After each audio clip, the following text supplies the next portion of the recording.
Yeah. Is this on? Is this on? Yeah, this is on. All right.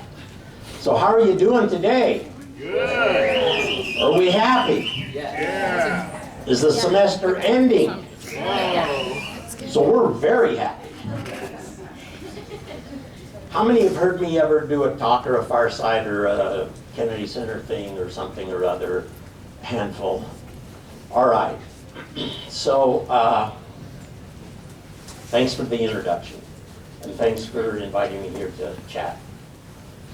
How long do we have? 11:50. So we got about 40 minutes, correct? All right. Do we have a, yeah, we got a technology here. So what I wanted to do today was talk about how you as a nonprofit student planning to have some work to do, some opportunities to serve, and some capabilities to improve society, how you might use some of the stuff I'm going to talk about here. I'm basically an academic activist. I'm out to overthrow the world. And lots of people say, you can't do that from BYU. And I say, this is the perfect place. Because we have heart, we have this idea that we can make a difference in society. We have a set of values about serving others, loving our neighbors. And you're learning great skills. You've clearly got wonderful talent that you're furthering in your lives. So what I want to do is try to help you get a sense of how you could use your capabilities, your training, the theories you're learning, the methodologies and tools you're developing to work among the poorest people on this planet. You can go to Wall Street if you want. Just don't ask me to support you. 2 years ago, there were 86,000 new millionaires created in New York City. While much of the world was going down the tubes, a few people were becoming richer than ever. So I'm going to take a view of the world not from the air, not from being an eagle up looking down, not from the big banks in New York, not from even up on the mountain here. I'm going to take a worm's eye view from below of human suffering and try to capture a little of what I've experienced, what great opportunities I've had to collaborate with young people like you in changing the world. So our objectives as I see it today, I'm going to try to talk about capitalism or free enterprise or economics as conscious capitalism. Talk about management with a heart. And I'm going to specifically try to highlight a little about microcredit, sometimes called microfinance, microenterprise development, and have you consider methodologies for, in your work as nonprofit experts, in your careers, in your community service, in your practice of religion, in building families that are aware of what's going on in the world and committed to trying to make the world a little better place, what you could do, how you might think about this kind of idea. Sometimes we call nonprofit management programs social entrepreneurship. There's traditional business, the private sector piece of society. There's the public sector, the government piece of society. Then there's this third arena between those two that we call the social sector, or the informal economy, or the citizen sector. And that's a huge growing movement that has involved lots of people graduating from college like you, who say business isn't solving all these problems. Neither is the government. They don't have the skills or the capacity or the money, maybe. And people are dropping through the cracks. And so the social sector has been emerging for some years now as a methodology to fill in those gaps and to reach down and lift up, not with a handout, but with a hand up, a way to generate an internal capacity on the part of those who suffer the most, to make something better of their lives, and in the process, through microcredit, through microlending, through social entrepreneurship, through other innovations, inventing or designing new programs we don't even have on the planet these days, making a huge difference. So I want to talk first, just one little example here of Sustain Haiti. I went to my class the first week or second week of January 2010. The same morning, an earthquake had destroyed the country of Haiti. It was already the poorest region in the Western Hemisphere. Decades of problems, of foreign occupations, of political upheaval, of storms and disasters, of hurricanes, etc. And on January 12th, 2010, that country fell to the ground. Virtually every big building, over 1 million houses, the government's big offices, like our White House, pancaked to the ground. It was a terrible disaster. And so we organized a little team in my class that started to organize it that very day and rolled it out, began to design, what could we do? We're just a bunch of people here at the university, faculty and students, but we're out to change the world. Does the Marriott School have anything to offer those who suffer? Does BYU have the capability of doing something above and beyond getting students through their studies, graduating them, instilling some faith and belief about their church? What else? Are we equipped to hear the cries of the poor? Could we become more of a pro-poor university or a pro-poor business school in which our focus is on helping the poor, not essentially or not just necessarily focused on helping ourselves?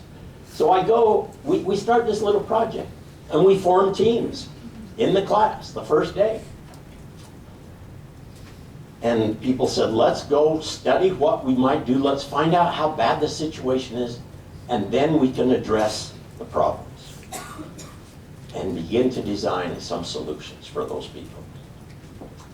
And so we did that. And we ended up formulating a team that said, we're going to learn about microfinance, microcredit quickly, and we're going to train everybody in the class. Another group said, we're going to recruit more volunteers from across campus here, the BYU and UVU and the University of Utah and Utah State.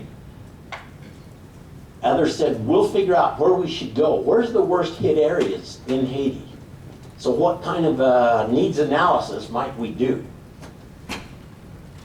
Others said, we're going to generate funding. Let's start marketing the cause. Let's build awareness in our community here, as well as back home where our families are at, where we're from. And let's get our friends and neighbors here and elsewhere to support us. And we organized this new little NGO and decided to call it Sustain Haiti because we wanted to have a sustainable service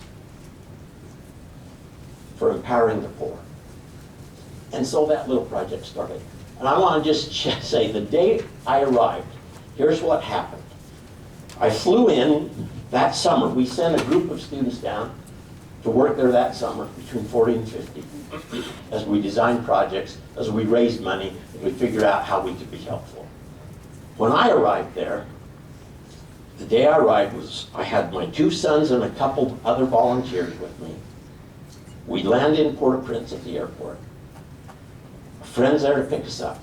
We pile in the back of her pickup truck. She runs an orphanage down there. And from the back of her truck, we wind our way through the streets of Port-au-Prince, a place that used to be pretty beautiful and was now destroyed. It looked like Nagasaki. It looked like it had been bombed. Rubble all over, buildings down. We're going over bumps. The bridges are out, down around through Little Creek, so forth. And we get to this big structure. It's just a wall, a big cement wall, as high as this ceiling. Dirty, run down, flaking off, chipping off. And there's a little gate, a little steel gate. And Rebecca says, let's go inside. I said, where are we going? She said, you'll be surprised. She knocks at the door. Little face pokes in the little window of the door and says, who are you? And she says, I'm so-and-so. Here with Professor Woodworth from the U.S. He's bringing people down here to help us. He opens the door. This guard opens the door. I go inside and there's a jungle. And there's just some cement steps going way up, about 50 or 60 steps inside the wall, going up. It's a jungle and there's a hill. And as we're walking up this hill, get to the top. She says, we're going to see Mother Teresa's orphanage. So you know what's going on with the suffering in this country. And then up the top there's a little sign, a little humble plaque that says, the orphanage for, let's see, what's the name of it? I can't quite recall. The orphanage for malnourished and suffering children. And it's on the wall as we're finishing getting up there at the top. To get up to the top, I was expecting to see an orphanage. I've been in hundreds of orphanages all over the globe. And all there is a huge tent. And the tent is about as long as from here to the back of the room and about half the room over to here. And it says United Nations. And it's built up there on this huge cement pad. And I said, Rebecca, where's the orphanage? She said, Warner, this is the orphanage. She says, let me show you. And we go over to the edge of the tent and the slab. We're still outside. I look down, there's the jungle down below, and there's all this cement and all this steel and all this rubble, all this wood, all these bricks. The orphanage had been destroyed. They brought in a little bulldozer and shoveled everything, pushed it off the cliff down into the jungle. And then I go into this tent. I get inside, there's hardly any light. There's 2 light bulbs in a room this side, and they're both just from wires hanging down. And I start walking, I see beds, there's cribs, infant cribs on both sides, and a little walkway in the middle. And I start going down there, and every step I took, I got more tears in my eyes. I've seen those babies everywhere. I've never seen anything like this. I adopted a little Brazilian boy years ago from the nuns in Curitiba, Brazil. He was in a dark room with 4 other kids. Not much going on. He only ate tongue. He only ate bread. He was 18 months old. He couldn't stand up. Couldn't talk. When I went into Mother Teresa's orphanage and saw those babies, I just thought, you know, I've got to do something. I've got to respond to this crisis. I've got to use my brains, my PhD, my faith, my love for humanity here more than any place I've ever done. And so I get halfway down the row here and I say to the nuns that are there, can we pick up each pick up one of these babies and love them and hold them and sing to them a little? She says, no, you need to see the rest. She leads us on through this tent. And I go out the door and there's another big tent. It's jammed full too. One baby or one infant or one toddler in one crib right next to the other. You couldn't stick your finger between them. That's what the Haitian earthquake did to one little group of people, to one bunch of babies, to one bunch of nuns, to an institution It's called Mother Teresa's Orphanage.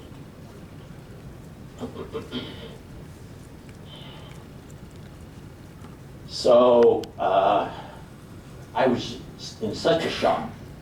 I believed we knew what we were doing. I thought we understood the problems there. But arriving there and going into that orphanage, I realized I don't have a clue what I'm up to. I also don't have a clue where I put which aisle, which tent, where are those babies? We did have the chance to then hold those babies for a while and love them and cheer them up and sing to them. And they got scared when I started singing. So then I changed to Portuguese from English, and they smiled a little bit. So maybe they could understand my life. So today I hope we can get a glimpse of human suffering, talk about microcredit as a strategy for change, how to create a nonprofit global platform. I'm going to just give you one example in a little detail, but have you think about opportunities and responsibilities you and I have to build family self-reliance, to uplift the hands that hang down, as Isaiah says in the scripture, to move beyond our traditional comfort zones to do something a little different.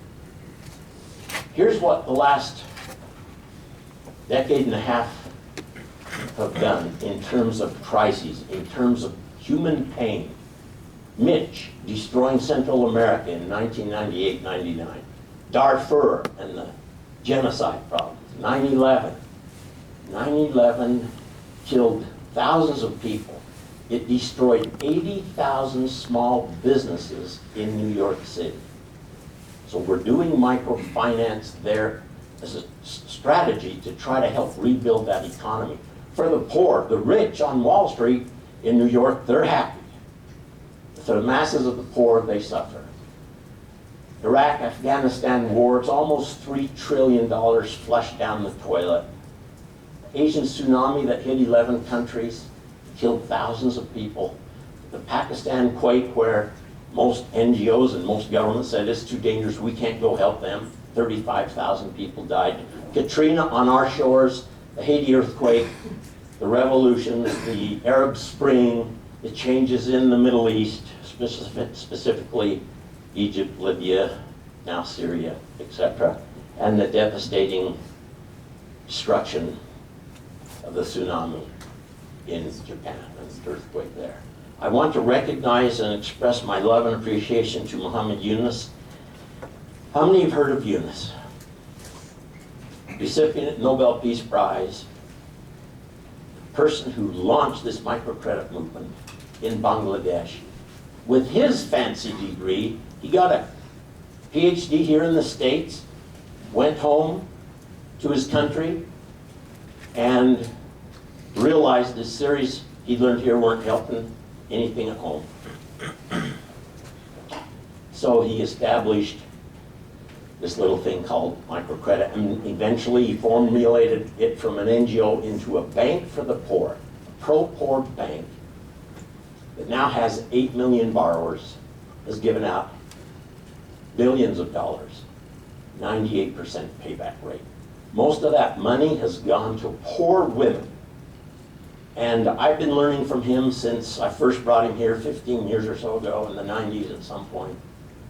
He's come back a dozen times since then, helped us launch projects. We started the first microfinance journal in the world. He was on our board of editors. He's helped advise us as we've launched NGOs out of BYU, out of my classes in third world development or social entrepreneurship or microfinance. I'm right now in my last semester teaching this stuff before I retire, which means I'm not retiring. It's just Warner's going to reinvent himself as Warner 2.0. I won't have to grade papers. I'll be free not to have to go to classes, so I can spend my next dozen years or so traveling the globe, collaborating with NGOs, advising, teaching, training, sleeping in the village of West Africa, and working with young people like you who want to make a difference. So I always try to express appreciation for Brother Eunice. Muslim man, he calls me Brother Warner. I call him Brother Eunice. And we've collaborated on lots of stuff. Here's the picture of the world. 2.5 billion of the people on the planet live on less than $2 a day. Within the church, we have people like Natasha in Russia, an old widow living in a Soviet structure that's falling apart, or the Flores family in Mexico. The dad lost his job, the mom's lost her job. Or Presidente Ilagan in the Philippines, a state president who's been unemployed for 4 years. Or the Brown family here in Utah Valley, or in New Mexico, wherever, struggling with a global economy that's in disruption, in confusion. Some are getting richer, some are making more money than ever, others poor, others at war, others afraid every night, others afraid they won't have food for their 5 kids in the morning. And if we look at the teachings of the Mormon Church, assuming many of you are Mormons, the LDS Church, we have this doctrine that says the spiritual and the temporal are the same. You can't have a spiritual life and growth and success without also having a temporal degree of success. Reverend Harold B. Lee, as president of the church, many others have said, we should not be going to these poor countries unless we can help them temporally as well as spiritually. Otherwise, we might as well, as President Lee put it, just throw our hats in the air. Throw our hats in the air. Did I say in the hair? No, I don't think I said the word hair. So, and you've got people like J. Reuben Clark and Marion G. Romney and John Widsoe and Jeff Holland and others say, our religion is all about building Zion. And until we do that and lift it up with a foundation of pureness, of equality, of righteousness, of sacrifice, of consecration, of stewardship, those are the things some of these brethren and many others have talked about. We're not going to be able to talk about them much today. But if you look at this little chart here showing the gaps or the divide between haves and have-nots, the U.S.'s per capita income versus the poorest countries on the planet. The poorest what, 10, 20, 50? We've got the UN Millennial Goals. We've got lots of innovations going on. LDS charities, Catholic relief services, etc. The UN, USAID, we still see many countries worse off now than they were a decade ago. The literacy rate between rich and poor, pretty big gap between the US and poor countries. The deaths of children under 5. How comfortable and how safe and secure are our children versus newborns and young kids in other countries? How many are exploited? Teenagers working, young teens, some virtual slaves to their parents, others slaves to the village, others slaves to the manufacturing company. Terrible challenges, terrible problems. So if President Kimball is right when he said that the United Order is the full economic plan of Zion, if Lorenzo Snow is correct, you're reading about him in your church manuals now, the spirit of Mormonism is to employ our surplus so the poor can have jobs. That's his main theme in his administration as prophet of the church. When the century passed from the 1800s to 1900s, in 1901 he gave a proclamation to the world on the need for the rich to extend their hands and their love and help those who are suffering and create employment. You're going to hear more about this at General Conference in a week and a half. Because we got a church with millions of members without jobs who can't pay tithing because they have no incomes. And I'm hoping we have some big news come. We've been working for a few years. President Benson talks about this attitude of consecration. It's not an economic experiment. It's a mandatory law for all of us to live to its fullness. And Elder Maxwell calls for all of us to move beyond our worldly interests and cares to become consecrated saints. So what can we do? Brigham says, the reason the poor are poor is because they don't have the opportunity to gain employment. He doesn't say we should condemn them because they're brown-skinned or black-skinned, or they sit in their house, or they're lazy, or they just don't want to work, or they're part of a certain 47% you heard about a few months ago in an election. You guys are all looking at me like, what election? What's for? Anybody hear 47% comments made during the election? Okay, just checking, just want to be sure. So, Brigham says, we have a responsibility to help these people, try to baptize them, try to convert them, but to help them become healthy, wealthy, and wise. That's the big goal. So how can nonprofit management aid the poor? I want to just describe this sustained Haiti case real quickly here. A regional disaster, a country disaster, a family disaster.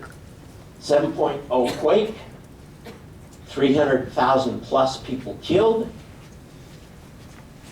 300,000 injured, meaning major injuries, serious injuries, 1.3 million displaced, hundreds of thousands of homes destroyed.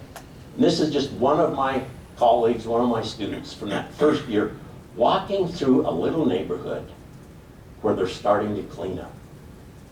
Here we are 3 years later. That street looks pretty much the same now as it did then. They had a truck there, they put some rubble in it, it went away, it never came back. The US and the Europeans and others committed $11.5 billion. Only about $1 billion has actually been given. So we looked at that destruction. We knew lots of big NGOs and big governments and big businesses around the world that would help. We knew most of them would focus on Port-au-Prince, the capital. So we went to where the epicenter was. We picked a little town called Léogâne, where there were not many NGOs, where we could be relatively safe. Port-au-Prince was somewhat dangerous. Where we could get our arms around some problems. We could rent a house somewhat cheaply and start training and sending and mobilizing young people to go down. So we've been doing that for 3 years. Our mission, to help the Haitians gain hands-on education so they can solve their own problems. We're never going to have enough money, we realize. We're never going to have enough skill, enough time to do things for them. We want to create their capacity to do things for themselves. We envision a Haiti where people enjoy the benefits of security, of health, of a good education and temporal well-being, physical well-being, economics. So we said, let's focus on 4 skills we could develop in that class and then launch at the end of spring semester or winter semester, go in April 2010 down and start working. Bring some Haitians on the ground into our organization. We do a lot of the work in the summer, and they would keep programs going while we were away. Microloans, literacy, etc. And so we said, let's do some square foot gardening technology, because that will allow a family, even with just a few yards of land behind the house that collapsed, and they're living in a tent now, or they're living under a blue tarp, plastic tarp donated by the church or some NGO, the churches. At least they could grow some gardens, and we could help them triple their produce so they'd have food for themselves, good nutrition from organic gardens, and have surplus they could sell in the town market. And then we said, we got to help all these refugee camps, or at least some of them, learn how to protect their health, make sanitation a reality for them, get them clean water, teach them hygiene, stuff like that that you and I may take for granted. Let's develop some clean water technologies, and let's work with microfinance. And so we took off and began to clear out the land to plant gardens. We started this microenterprise training process, and then gave loans out to people in Leogane, as well as up in the mountains, up in the villages outside the city, where they were really struggling. Their markets were gone, their businesses were destroyed. And what new products could they create? And we ended up not only giving loans and providing microenterprise training, we also started a little microenterprise business competition, business plan competition. And it had never been done in that country. And we had over 100 apply, and fantastic little business ideas.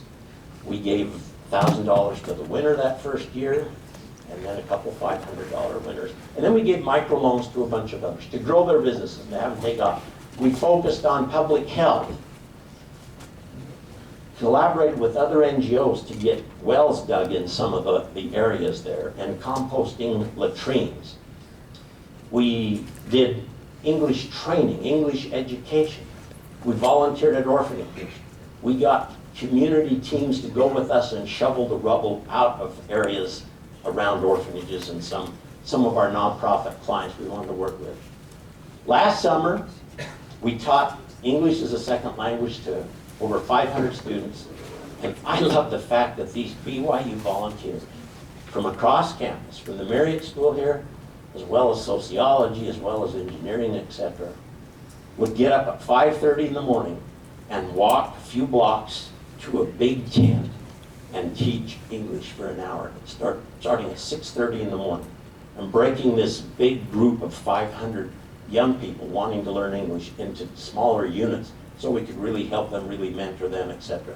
Why did they want to learn English? Not because they wanted to be like us, but they wanted jobs, and as the investment has begun to increase in factories going into Haiti to get cheap labor on the one hand, but also provide jobs on the other hand. We knew a lot of folks in the community would be better off if they could learn the language. We also did microfinance, clean water projects in 21 communities. The country, it wasn't enough to have the quake, then they had a war, basically, over their presidential elections, and then the foreign troops were brought in to help restore the peace. They brought cholera in, and then there have been the floods and the crises. So if you want to learn more about Sustain Haiti, check it out. I will give you folks the slides to post on Learning Suite. You can access that. I'll also send you a flyer with more information about other NGOs that we're not going to be able to talk about. So microcredit is one amazing methodology I'd like you to just think about doing or learning more of, so that you can, whatever you do in your work in Provo after you graduate, or Denver, or New York, Florida, or Zimbabwe, maybe you can help design as part of your nonprofit venture a piece of that to become microcredit, which are tiny loans to the poor to start businesses. They're not gifts. An interest fee is charged. People learn by this process. The poorest who've never received loans and never would go to a bank, never could get in a bank, because the banks in their countries have guards out front with AK-47s and helmets on. The poor too intimidated to go in. If they went in, they wouldn't get a loan because they don't have credit, they don't have collateral, they don't have a credit history. They're not even registered with the government. They're part of the informal economy, the black market, we might call them. That's how this billion people on the planet survive, by making ends meet somehow or other. So we got some definitions here of the person who starts a business, a tiny business. It's usually a woman, and it's her little family, maybe her daughters, her sons worked with her. Maybe it's a husband and wife. Most microfinance institutions are very small. They're very informal, but they're very powerful. Here's another case, and we're not going to be able to even talk about it. Welesabugu Alliance in Salt Lake. This organization started in the 80s when a bunch of folks in Salt Lake City saw the deaths, nightly death on television when CNN was just becoming a popular new station with live coverage around the globe. And they saw mothers in Ethiopia holding babies in their arms as those babies breathed their last breath and died, or the mothers died, or the crowds in the refugee camp went crazy over candy bars being handed out. And that group came back to Utah after seeing it on TV. A group formed a little exploratory team, went over to Africa, decided to work in Mali, which is West Africa, and so they've been working there now for 25 years. They've worked at 25 villages using nonprofit management skills to bring groups of villagers together and start little cooperatives where they each own a piece of the action, and they pool their money and buy seeds and equipment to farm an area, and then they sell it as a group and distribute it out. They do exactly what pioneers did in this country, in this state, in the 1840s, 50s, 60s, 70s, and 80s. We lifted ourselves out of poverty by hard work, by cooperation together, by consecration, and the spirit of stewardship. And we've been working with these folks in this region of West Africa, in these villages, establishing women's empowerment co-ops in communities where the women were never even allowed before to leave their village. Now they go get training and they come back and start little businesses. President Hinckley, several years ago, we organized a celebration to honor him as the humanitarian of the millennium. He spoke. He got up to talk about what is the world's great pandemic. And people in the audience said, oh, it's the war in Afghanistan, or it's, you know, the crisis in Liberia, this genocide in Rwanda, it's AIDS in Latin America. So those are all terrible problems, but the greatest problem, the worst pandemic on the surface of the world today is that of poverty, and ask that we reach out and address that problem. Another nonprofit case I want to just highlight for a second here is that of Help International. How many of you have heard about Help? How many have gone with Help? Check it out. You could have a fantastic summer. If your folks say, Haiti's too dangerous, don't go there with Warner, then you say, okay, I'll go to Fiji with Help. Is that better? And they'll say, oh, that's fantastic. Here's $3,000. Go. Bless your heart. Do a good job. Have a fun summer. Help has worked in 13 countries. One of them was this Central American woman who I gave one of our first loans to. After Hurricane Mitch destroyed Central America at the end of 1998, we started Help as a little spin-off of my class that next semester, January to April '99. That winter semester, we planned a strategy and we rolled it out in Honduras, then Guatemala, and El Salvador. And now we've gone to 13 countries, or we're still there in those countries. About 2,300 students from the Y, from the U, from Stanford, from Virginia Tech, that we've been able to recruit and go work in the trenches with the poor. This woman here, when she came up to receive her microloan from me, she started crying. It was going to be a $100 loan. We trained her and her neighbors. She's an LDS member of the church. I'm up there in front, the big celebration, the big day to give them their loans. And she comes up, dragged up by her friends in that group, and stands there and is sobbing, and I say, "Hermana, why are you crying? What's wrong?" She said, "Hermano Werner, I am just a poor Indian woman. I am not worth $100. I am too afraid to take this money. I can't accept a loan." And then I got tears in my eyes, and I realized, even with her religious faith, with her study of the scriptures, with her family experiences she'd had, including her husband leaving her and her raising, I think it was 3 daughters, she felt so unworthy. She had no dignity. She had no self-confidence.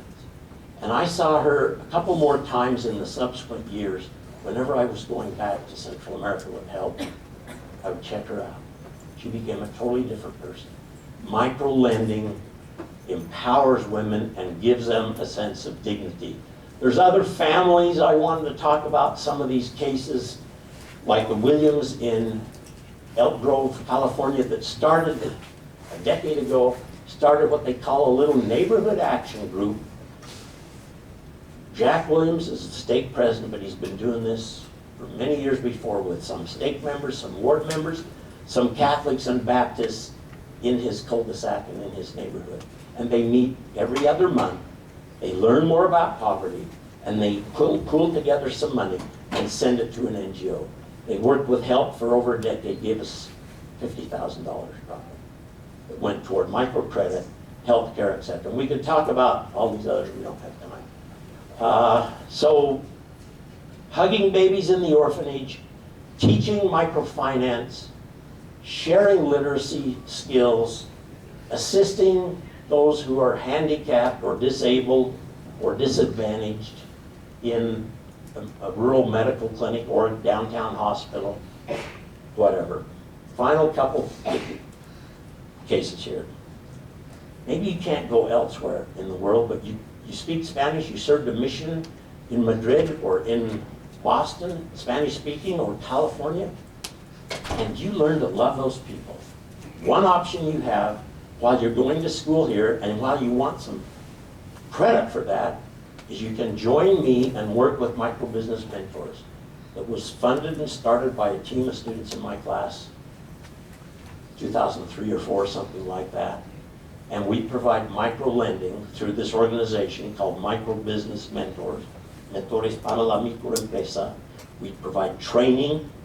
We provide $500 loans for the poor, mostly to immigrants in our community, mostly to Spanish-speaking immigrants. And we labor to make a difference. So, how do you learn this stuff? Last couple slides.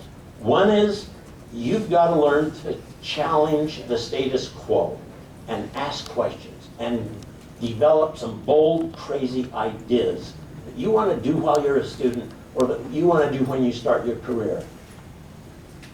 Remember that you've never learned enough, so continue learning while at school and beyond. Go beyond yourself and consider larger interests than short-term profits toward your own career, your own personal ambition. Develop confidence that you can do things without being arrogant, without putting others down. And learn how to trust and work collaboratively. Last week, some of my students and I were at Salt Lake for a meeting with my last microfinance class with Dr. Eunice. Some of those folks said after, now I know what it must have been like when people were walking the trails in India with Mahatma Gandhi. Others said, I felt like I was in the presence of Martin Luther King. Next month, a couple weeks from now, I'm going to be in the Capitol Congress with Eunice when he receives the Congressional Medal of Honor. We're going to create a Grameen Utah bank. We're going to get $8 million and really roll out strategies to help the poor in Utah. Not only the Latinos, but the poor whites, the African Americans, the Africans, the Asian immigrants. What does it take to change the world? It's simple. It just takes blood, sweat, and tears. remember the prophet Joseph's words about what it means to have God in your life. If you really have the love of God, you don't just take care of your own little nuclear family with a father and a mother, a husband and a wife, 3.2 children, a garage that holds 2 cars, and a pad for your boat. Joseph had this expanded idea that if we're really his saints, the saints of God, we're going to range through the whole world, anxious to bless the whole human race. Thanks a lot. Good to see y'all. Let me see you.